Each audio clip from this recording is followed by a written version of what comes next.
इसमें हमने आपको बादल को घिरते देखा है, नागार्जुन, ये बताया। कवि परिचय, साहित्यिक परिचय आदि, और इसमें संकेत, संदर्भ, प्रसंग, व्याख्या, विशेष, काव्य सौंदर्य आदि। यहाँ पर कविता सार, कविता परिचय आदि। तो ये सब हमने आपको बताया, और प्रसंग सहित व्याख्या और काव्य सौंदर्य संबंधी जो ये व्याख्या है, ये आपको हम बता रहे।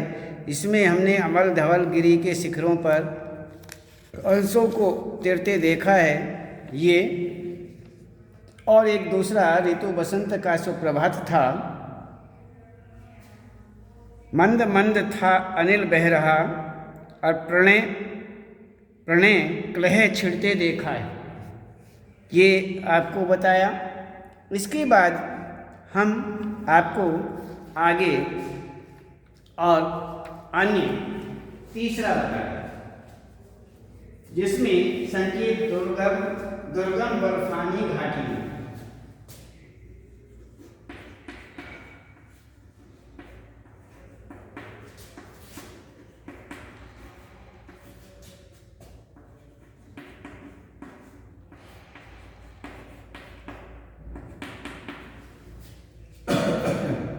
गरज गरज भिड़ते देखा,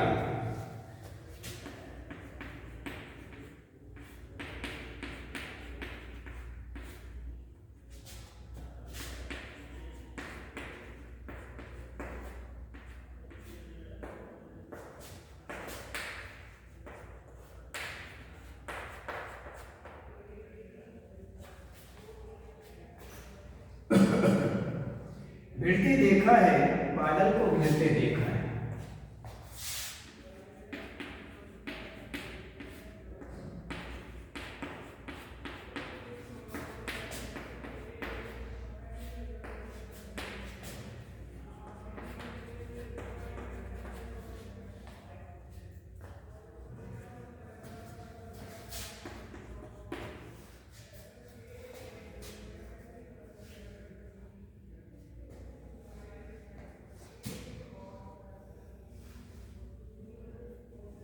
तो ये संकेत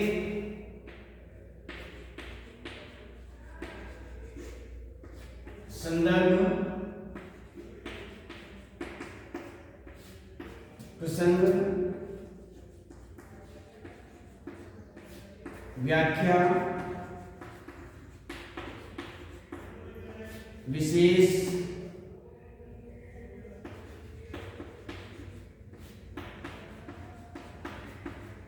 काव्य सौंदर्य।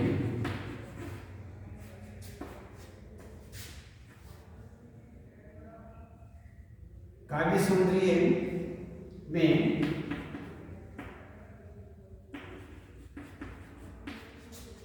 भाव सौंदर्य,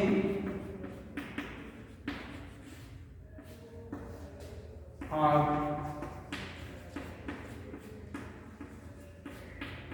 शिल्प सौंदर्य।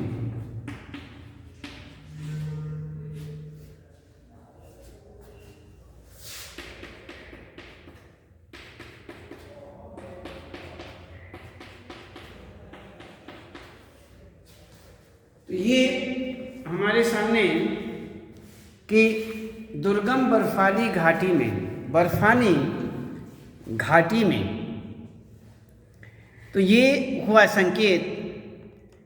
इसके अंतर्गत हम देखते हैं कि दुर्गम बर्फानी घाटी में शत सहस्त्र फुट ऊंचाई पर अलख नाभि से उठने वाले, अलख नाभि से उठने वाले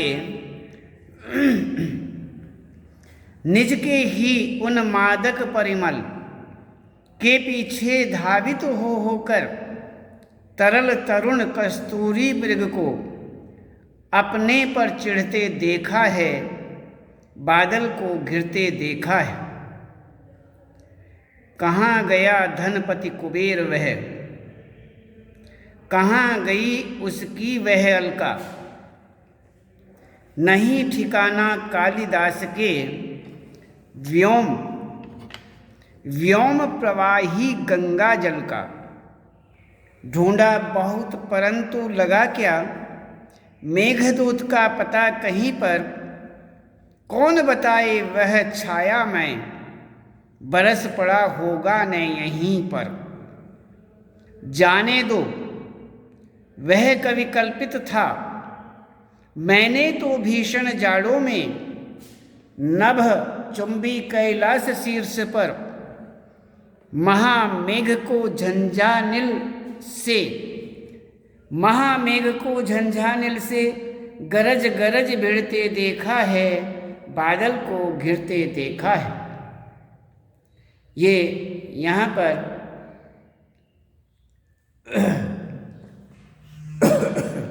इस प्रकार से ये पंक्तियाँ, और इन पंक्तियों से ही हम देखते हैं कि ये जो प्रस्तुत काव्यांश है ये हमारी पाठ्य पुस्तक अंतरा भाग 1 में संकलित प्रसिद्ध प्रगतिवादी कवि आधुनिक कबीर नागार्जुन द्वारा रचित उनकी सुप्रसिद्ध कविता बादल को घिरते देखा है से लिया गया है, उद्धृत हैं। प्रस्तुत कविता में कवि ने प्रकृति का अत्यंत सुंदर एवं मनमोहक चित्रण प्रस्तुत किया है। तो इसी प्रकार से यहाँ पर कहते हैं कवि ने तिब्बत में हिमालय पर्वत के अनिंद्य सौंदर्य को निहारा था। उस समय उसके मन में प्रकृति के प्रति अनन्य प्रेम उमड़ पड़ा था। उसी स्वच्छ निर्मल प्रेम की निश्चल अभिव्यक्ति यहाँ पर चित्रित हुई। तो इसके विषय में ही यहाँ पर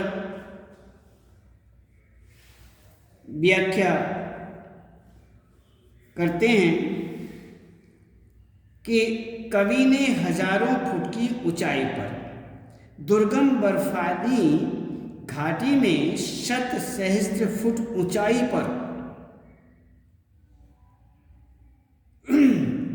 पर हिमालय पर्वत की बर्फीली घाटियां जो हैं उन घाटियों में अपनी ही नाभि में छिपी कस्तूरी की सुगंध से मदमस्त होकर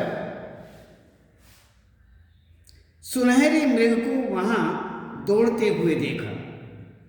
अर्थात मृग की ही नाभि से कस्तूरी की सुगंध निकल रही थी, लेकिन अपनी नाभि से निकली सुगंध को न समझ करके वह मृग उस सुगंधित पदार्थ को पाने के लिए यहाँ वहाँ दौड़ रहा था। तो कवि जो हैं, कवि ने हिमालय पर्वत पर सुगंधित पदार्थ न पाने के कारण ही अपने पर खींचते हुए मृगों को निहारा है। उन्होंने खींचते हुए मृगों को देखा। तो दुर्गम बर्फाली घाटी में शतसहस्त्र फुट ऊंचाई पर अलख नाभि से उठने वाले निज के ही उन्मादक परिमल के पीछे धावित होकर तरल तरुण कस्तूरी मृग को अपने पर चढ़ते देखा है, बादल को घिरते देखा है। आगे कहते हैं, कहाँ गया धनपति कुबेर वह, कहाँ गई इसकी वह अलका, नहीं ठिकाना कालिदास के व्योम प्रवाही गंगा जल का। तो इसमें कहते हैं कवि इस तरह का प्रश्न करता है कि धन का स्वामी कुबेर कहाँ चला गया और उसकी ऐश्वर्य की जो नगरी थी अलका अब कहाँ है। तो कालिदास का आकाश से उतर करके पृथ्वी पर बहने वाली गंगा नदी के जल का भी कहीं ठिकाना नहीं है, उसका भी नहीं पता है। कवि स्पष्ट करता है कि मैंने मेघदूत को बहुत ढूंढा, परंतु उसका कहीं भी पता नहीं पाया। उसके बारे में मुझे कौन जानकारी देगा? कहीं वह छाया में मेघदूत कहीं बरसने पड़ा हो। कहते हैं ढूंढा बहुत परंतु लगा क्या, मेघदूत का पता कहीं पर, कौन बताए वह छाया में बरस पड़ा होगा नहीं यहीं पर। जाने दो वह कभी कल्पित था, मैंने तो भीषण जाड़ों में नभ चुंबी कैलाश शीर्ष पर महामेघ को झंझाने से गरज गरज भिड़ते देखा है, बादल को घिरते देखा है। कहते हैं कि वह बरस पड़ा होगा जिससे उसका अस्तित्व नष्ट हो गया होगा। फिर कवि स्पष्ट करता है कि जाने दो इन सारी बातों को क्योंकि ये तो सारी कवि की कल्पना प्रसूत बातें हैं, काल्पनिक बातें हैं। अपने कल्पना के अनुसार जो कवि हैं वह कल्पना करते हैं, लिखते हैं। मैंने तो भयंकर शीत ऋतु में आकाश छूने की होड़ करने वाले कैलाश पर्वत पर भीम काय विराट बादलों को तूफानों के साथ गरजते हुए भिड़ते हुए देखा है। कवि स्पष्ट करता है कि अब मैं बादल को दूत बनाकर नए विरहिणी को ठगने का कार्य करूंगा और नए यथार्थ की कठोर भूमि का परित्याग करके कल्पना की ऊंची उड़ान भरूंगा। तो इस प्रकार यहाँ पर यह कवि कहते हैं, ये स्पष्ट कर रहे हैं। तो यहाँ पर हम देखते हैं कि विशेष रूप से कि कवि ने जो ये काव्यांश पंक्तियाँ लिखी हैं इसमें विशेष क्या है। इस काव्यांश में कालिदास के काव्य में वर्णित उस पौराणिक कथा का उल्लेख किया गया है जिसमें यक्ष मेघ को दूत बना करके अपनी प्रेयसी के पास भेजता है। एक तो ये विशेष बताया गया है। दूसरा कहते हैं कि अनुप्रास अलंकार की जो छटा है वो यहाँ दर्शनीय है। अब देखते हैं काव्य सौंदर्य संबंधी, जिसमें भाव और शिल्प दोनों। इस काव्यांश में प्रकृति का मनोरम चित्रण किया गया है। भागते हिरणों एवं उमड़ते घुमड़ते बादलों का सजीव चित्रण किया गया है। आगे कहते हैं कि नाभि स्थित कस्तूरी की गंध के पीछे हिरण का भागना काव्य रूढ़ि का प्रयोग है। तो इस प्रकार तो शिल्प सौंदर्य कवि कल्पित तरल तरुण और गरज गरज में क्रमशः अनुप्रास और पुनरुक्ति प्रकाश अलंकारों का प्रयोग है। कवि नागार्जुन स्वयं अतिशय कल्पना का मार्ग त्याग कर यथार्थ की ओर उन्मुख हुए। भाषा सरल है, स्पष्ट है और तत्सम शब्दावली से युक्त साहित्यिक खड़ी बोली है। कोमल कांत पदावली है, जगह जगह पर दृश्य बिंब उपस्थित है। तो ये हुआ हमारा जो हमने संकेत आपको दिया। इस संकेत के दुर्गम बर्फानी घाटी में गरज गरज भिड़ते देखा है, बादल को घिरते देखा है। ये तो अब हम आगे पंक्तियां देखते हैं कि शत शत निर्झर निर्झरणी कल शत शत निर्झर निर्झरणी कल मुखरित देव दारु कानन में शोणित धवल भोज पत्रों से छाई हुई कुटी के भीतर रंग बिरंगे और सुगंधित फूलों से कुंतल को साजे इंद्र नील की माला डाले शंख सरीखे सुगढ़ गलों में कानों में कुवलय लटकाए शतदल लाल कमल वेणी में रजत रचित मणि खचित कलामय पान पात्र द्राक्षा सब पूरित रखें सामने अपने अपने लोहित चंदन की त्रिपदी पर नरम निदाग बाल कस्तूरी मृग छालों पर पलथी मारे मदिरारुण आँखों वाले उन उन्मद किन्नर किन्नरियों की मृदुल मनोरम अंगुलियों को वंशी पर फिरते देखा है बादल को घिरते देखा है।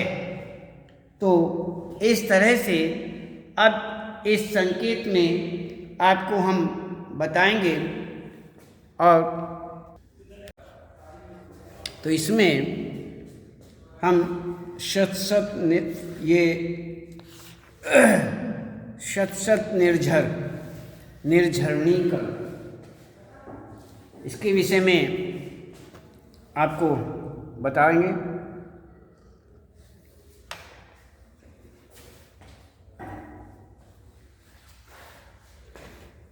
तो सबसे पहले हम देखते हैं कि यह काव्यांश प्रस्तुत काव्यांश हमारी पाठ्य पुस्तक अंतरा भाग 1 में उसी प्रकार से जैसे हमने आपको पहले बताया था ये भी है। तो कवि की प्रकृति के प्रति यदि प्रसंग के विषय में देखें, प्रकृति के प्रति गहरी आत्मीयता रही है। इस काव्यांश में प्रकृति के सौंदर्य का चित्रांकन करते हुए कवि ने किन्नर और किन्नरियों के विलासपूर्ण जीवन का उल्लेख किया है। तो इसमें कवि जो हैं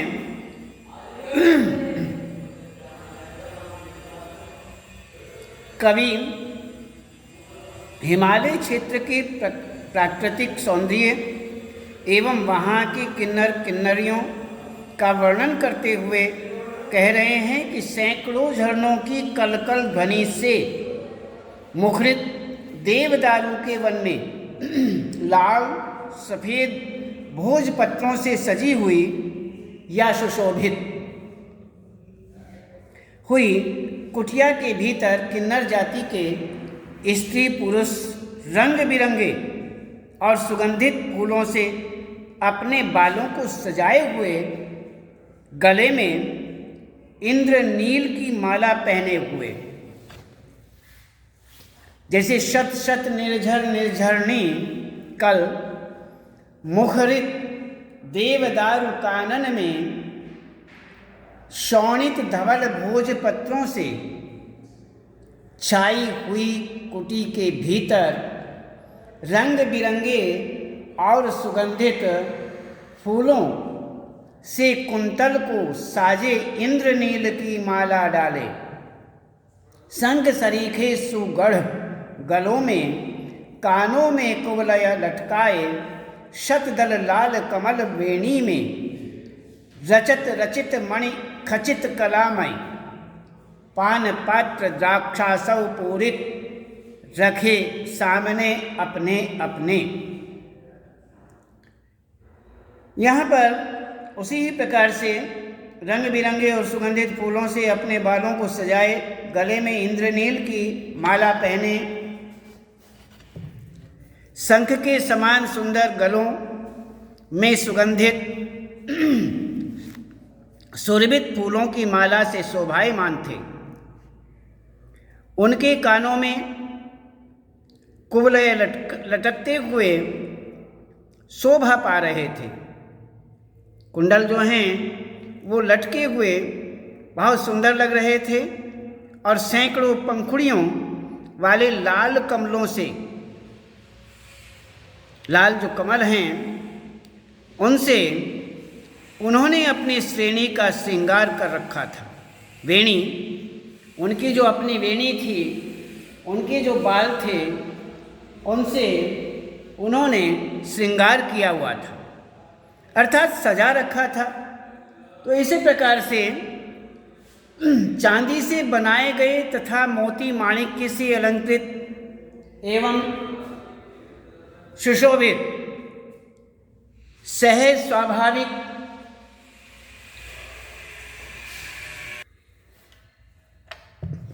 तो इसमें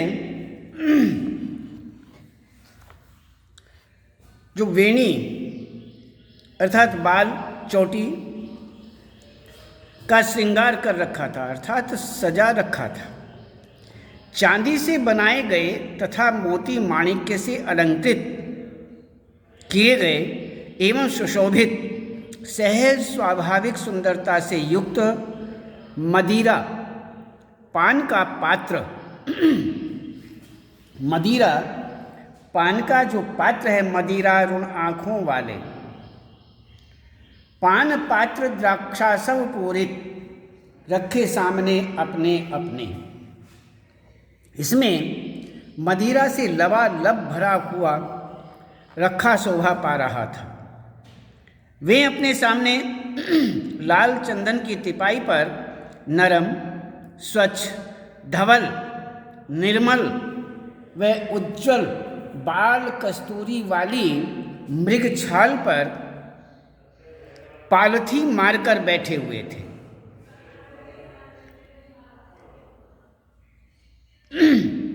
किन्नर जाति के उन स्त्री पुरुषों एवं युवतियों की जो आंखें थी, युवतियों की आंखें मदिरा पान तथा मस्ती के कारण लाल हो गई थी।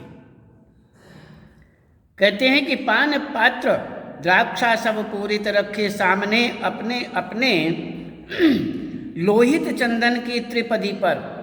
कहते हैं कि स्त्रियों की स्त्री पुरुषों एवं युवतियों की जो आंखें हैं वो मदिरा पान तथा मस्ती के कारण लाल हो गई थी। वे अपनी कोमल एवं सुंदर अंगुलियों में दबी बांसुरी को बजा रहे थे कि मदिरारुण लोहित चंदन की त्रिपदी पर नरम निदाग बाल कस्तूरी मृग छालों पर पलथी मारे और मदिरारुण आँखों वाले उन उन्मद किन्नर किन्नरियों की मृदुल मनोरम अंगुलियों को वंशी पर फिरते देखा है, बादल को घिरते देखा है। उंगलियों में दबी बांसुरी को बजा रहे थे। ऐसा कवि ने देखा। वास्तव में किन्नरियाँ अद्भुत सौंदर्य के स्वामी व राग रंग विलासिता के भाव से युक्त थे, डूबे हुए थे। इसमें किन्नर और किन्नरियाँ जो हैं अर्थात स्त्री पुरुष, किन्नर जाति के जो स्त्री पुरुष हैं, पुरुषों एवं युवतियों की जो आँखें हैं मदिरा पान तथा मस्ती के कारण लाल हो गई थी। तो इस प्रकार से यहाँ पर ये भाव व्यक्त किए गए। तो वंशी पर फिरते देखा है, बादल को घिरते देखा है। तो इसी प्रकार से यहाँ पर बादलों को उमड़ घुमड़ होते हुए देखा। तो विशेष किन्नर नर नारियों के सुंदर साज सज्जा एवं विलासतापूर्ण जीवन का वर्णन यहाँ पर किया गया है। आगे कहते हैं कि भाषा तत्सम शब्दावली युक्त है। काव्य सौंदर्य के अंतर्गत हम देखते हैं भाव सौंदर्य में यहाँ पर इस काव्यांश में इंद्रियों पर आधारित दृश्य बिंब, श्रवण बिंब, घ्राण बिंब, स्पर्श बिंब आस्वाद्य बिंब आदि 5 बिंबों का चित्रण हुआ है। किन्नर नर नारियों के जीवन का सजीव चित्रण भी यहाँ पर किया गया है। शिल्प सौंदर्य में शत शत अपने अपने और पुनरुक्ति प्रकाश अलंकार तथा शंख सरीखे सुगढ़ गलों में उपमा अलंकार है। निर्झर निर्झरने शंख सरीखे नरम निदाघ में अनुप्रास अलंकार है। भाषा यहाँ पर सजीव सरल सुबोध साहित्यिक खड़ी बोली है। काव्यात्मकता विद्यमान है, तत्सम शब्दों का प्रयोग हुआ है और संगीतात्मकता एवं कोमल कांत पदावली विद्यमान है। भाव पक्ष और कला पक्ष का सुंदर समन्वय हुआ है और दृश्य बिंब साकार हो उठा है। तो इस प्रकार से यहाँ पर ये हुआ। इसमें अब ये पूर्ण होता है और इसके बाद आपको इसके प्रश्नोत्तरों के विषय में बता देंगे और आज केवल इतना है और कल बताएंगे।